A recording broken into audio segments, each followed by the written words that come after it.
I love the WWE. Watching Monday Night Raw this week was like licking Braun Strowman's hairy armpit in a hot summer day. SmackDown Live, on the other hand, was somewhat watchable. I was kinda entertained. The ratings are saying something else though. The wild card sure helped. I love it. It's not like WWE fans are getting actually turned off by randomness. I'm a genius! Yes, you are, sweetheart. So, I don't like the WWE wildcard rule. I never will, but I'm kinda done talking about it. So, yes, it's fair to say it didn't help the WWE. More Roman Reigns is not exactly a solution for better ratings. Because I'm not watching WWE Monday Night Raw live, I actually fell asleep multiple times. I can pause it. I simply watched it to give you guys a review. I don't care, it's a horrible show, but one thing saved this monstrosity, and it's this man. Husky Harris is running wild, my man!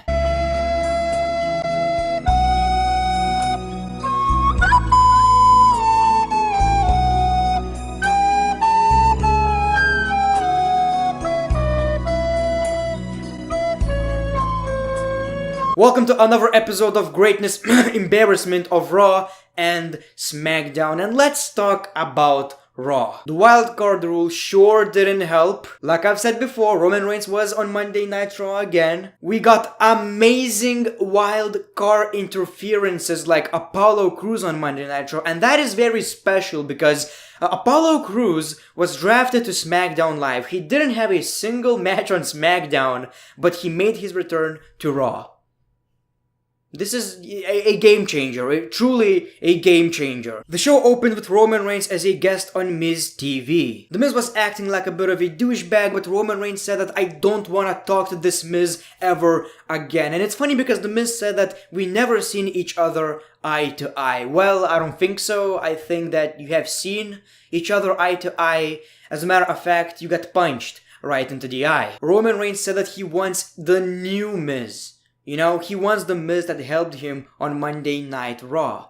And that's exactly what he got. However, they got interrupted by Shane McMahon and Elias. And this led to The Miz and Roman Reigns versus Elias and Bobby Lashley, our solution for low ratings. Roman Reigns and The Miz defeated Bobby Lashley and Elias by disqualification when Shane McMahon interfered. The Miz chased Elias and Bobby Lashley with a steel chair while Roman Reigns knocked out Shane McMahon. This obviously leads to Roman Reigns versus Shane McMahon in the future. We all know that. It's kinda unfortunate because I think it should happen at Money in the Bank since it's one of the biggest WWE's pay-per-views at the moment. Elias versus Roman Reigns just isn't doing it for me. Excuse me. No. Many of you guys know that WWE are coming to Saudi again. And this is one of the rumored matches. So I guess we are getting Shane McMahon versus Roman Reigns. And I gotta be honest, it's quite intriguing. I'm kinda into it. The storyline sucks, but the match itself, knowing Shane McMahon, yeah, it will be fine. Shane McMahon made a false count anywhere match between Sami Zayn and Braun Strowman. If Sami Zayn wins, he will replace Braun Strowman in the Money in the Bank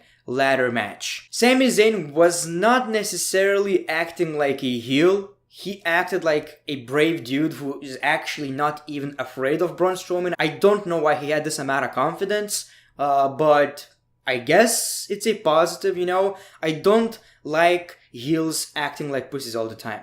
It's an old logic. WWE keeps replacing Braun Strowman in these important matches. Remember what happened with the Universal Championship match? My man got replaced with Finn Balor. So right now, he got replaced by Sami Zayn. I don't know what is it with Braun Strowman. It's like WWE are trying to protect him, but at the same time, they are destroying his career. I'm happy that Sami Zayn actually replaced Braun Strowman. I love that idea. I feel a bit safer because I didn't want Braun Strowman to win the match, so it's a positive. It's going to be a better match, and Braun Strowman is definitely not winning. I don't know, I cannot complain. Mojo Rawley defeated Apollo Crews. This was very short. Yeah, so this Mojo Rawley new gimmick. Why? What is this? My man looks like a Smurf on steroids. I'm not a fan, and as a matter of fact, you can actually see his nips. This attire sucks. His face paint is ridiculous. And he's not gonna get over. Of course, I gotta give credit to the WWE. Apollo Crews was on Monday Night Raw after he was on Monday Night Raw actually these past couple of weeks. I love this. Nikki Cross has a new gimmick as Alexa Bliss' sidekick. She replaced Alexa Bliss in a fatal 4-way match tonight, and that's basically because Alexa Bliss didn't have her attire. We got a contract signing between Becky Lynch, Lacey Evans, and Charlotte Flair. Becky Lynch's WWE Championships title reign is the best we have right now. Honestly. Seth Rollins' championship title reign so far not that good. Kofi Kingston a bit underwhelming. United States Championship, Intercontinental Championship. Sometimes I even forget who's the IC champion, as a matter of fact.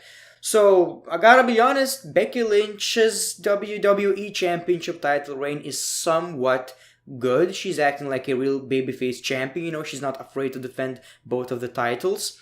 So I liked it. Somehow Lacey Evans is actually better on the microphone than Charlotte Flair. I'm actually shocked.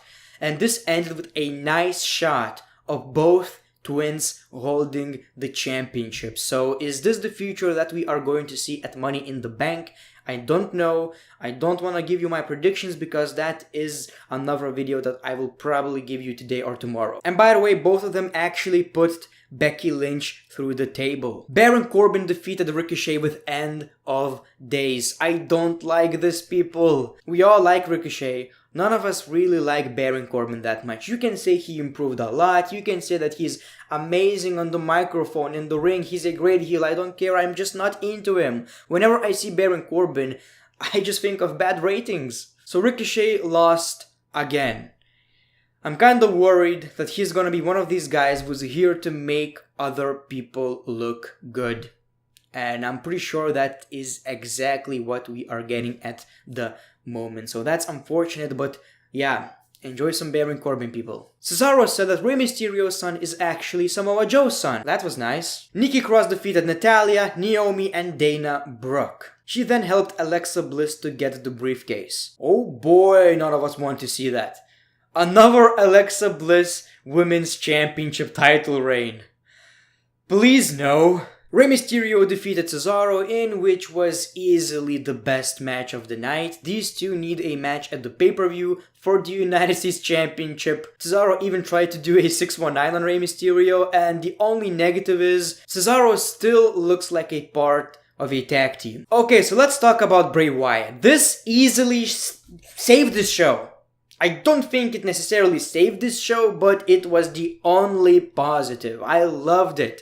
This was amazing. Unfortunately, because this Monday Nitro episode was taped, I've seen it on Twitter, videos were leaked all over the place. I loved it. My man, it was honestly creepy.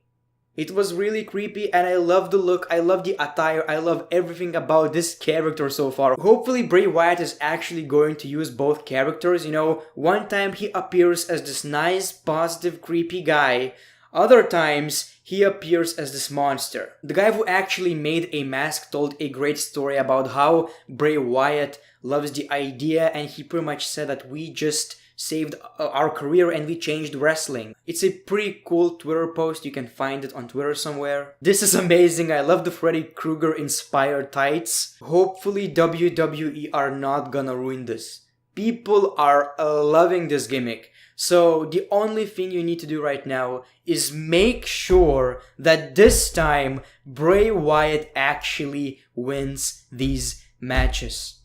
And if you're one of these people who say that, well, I love previous Bray Wyatt, he sucked.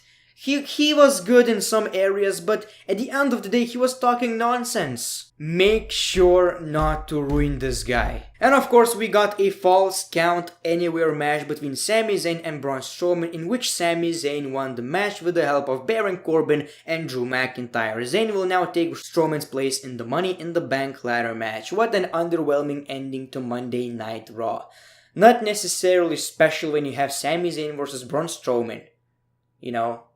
I don't know what's happening with the WWE, but it's getting worse. It is getting worse. 3.5 for this episode of Monday Night Raw. Let's talk about SmackDown Live. Roman Reigns and The Miz opened the show with a promo, and it seems like these two are friends right now. You know, they have a common enemy, Elias and Shane McMahon. And then they got surrounded by Shane McMahon, Elias, Daniel Bryan, and Rowan. The Usos, the wild card Usos, made the save. However, The Miz was banned from the building because he's a part of Monday Night Raw. Apparently now that is somehow, I don't know, people. Either way, The Miz was banned, and it's been announced that we are getting a tag team match later tonight. If The Miz interferes, the steel cage match at Money in the Bank is off. Now, this was easily the highlight of the show. Falls Count Anywhere match between Andrade, Finn Balor, Randy Orton, and Ali. This was amazing, and this was exactly what you need to save the ratings. You know, we got ladders in the match. We honestly got ladders on SmackDown Live in a random episode. If I would be in charge, I would even have like TLC matches in the main event of SmackDown Live. You know, people would tune in. You are about to see a championship match in a TLC match on SmackDown Live. Who wouldn't watch? Honestly. But, you know, it's a different story. But we still got ladders and it was highly entertaining. This match was amazing. That sequence, that RKO. My man! Of course, everyone in this match is a tremendous wrestler, and it also says how good of a wrestler Randy Orton is. He was the only wrestler with a different style in this match, and he adapted like it didn't even matter. And thankfully, Andrade even won the match. I feel like he should win this year's Money in the Bank ladder match because he's so fun to watch. So Andrade won the match and tried to pull down the Money in the Bank briefcase, but we got a wild card rule, and Ricochet interfered and grabbed the briefcase. My girlfriend marked out. She's a big fan of Ricochet. And of course, we got this big tag team match. Daniel Bryan, Rowan, Shane McMahon, and Elias defeated Roman Reigns and the Usos. Half of this match was really boring because you guys know I don't like this rivalry. But the second half, like after the commercial, it was actually very entertaining. I don't know what it was. Maybe the Usos super kicking every single guy in the ring. Yeah, that's the kind of shit I like. It was fun. And Shane McMahon actually took the W by doing his finisher on one of the Usos, I think. So this was entertaining. But yeah, nothing about this rivalry excites me. I'm sorry. I kinda wanna see Roman Reigns versus Shane McMahon, but other than that, not really. The Miz didn't interfere but showed up after the match. Kairi Sane and Asuka defeated Mandy Rose and Sonya Deville. I still don't know why Paige is a manager. She's so out of the place in this one. I don't like Paige. I don't like her being a manager, and I think it's really unnecessary. She's not doing anything positive for this tag team. I'm not a fan. Also, after they won the match, it's been announced that these two are called the Kabuki Warriors. And you know, it's funny. It's funny. In a couple of weeks, they will be called the Kabuki Raiders or Machine.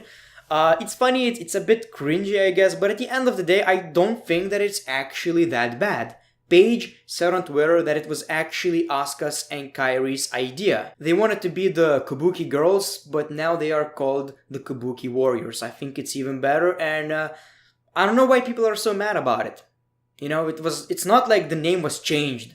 This is the first name that they ever got. I'm not even gonna talk about pre-taped promos. We got a bunch of them. Aleister Black is still embracing that previous Bray Wyatt gimmick. You know, he's talking a lot, but he doesn't say anything. And the main event segment is the KO show with Kofi Kingston. Kofi Kingston actually made an entrance before Kevin Owens. He was kind of the host. People chanted the Kofi show. And of course, we got a brawl. Another wild card rule. Sami Zayn helped Kevin Owens. These two are friends again, and like I've said before, I don't want to see it again. I don't like it. Xavier Woods interfered, but at the end of the day, Kofi Kingston was the one who stood tall. I don't think they can do anything to make this rivalry a little bit better. It's unfortunate, really, but I'm not excited as well. I gotta be honest. It kinda sucks. And you know, WWE are going to blame Kofi Kingston for low ratings, I'm pretty sure about that. It's not like the writing is bad, it's not like we don't have a reason to watch. No, it's gonna be Kofi's fault. It's not like people actually don't like the randomness of the wildcard rule. it's Kofi's fault. It's not. People wanted that. People like Kofi Kingston as a champion. It's just that, they're not giving us a reason to watch. And like I've said, this episode of SmackDown Live was a little bit better than Monday Night Raw. We got cool matches. That was the highlight of this show, the most important thing of this show. We got entertaining matches. So, I was kinda entertained. I would give this episode of SmackDown Live 4.5 out of 10. It was watchable, I guess. It's just that I don't care. But thank you for watching this episode of Embarrassment of Raw and SmackDown. If you want to support the channel, make sure to click that like button. Follow me on Twitter and Instagram. As always, yeah boy, 10-inch forehead, the great one. Peace, love, and hugs. It's been a pleasure. I'm a genius! I'm a genius! I'm a genius! I'm a genius! I'm a genius! I'm a genius! I'm a genius!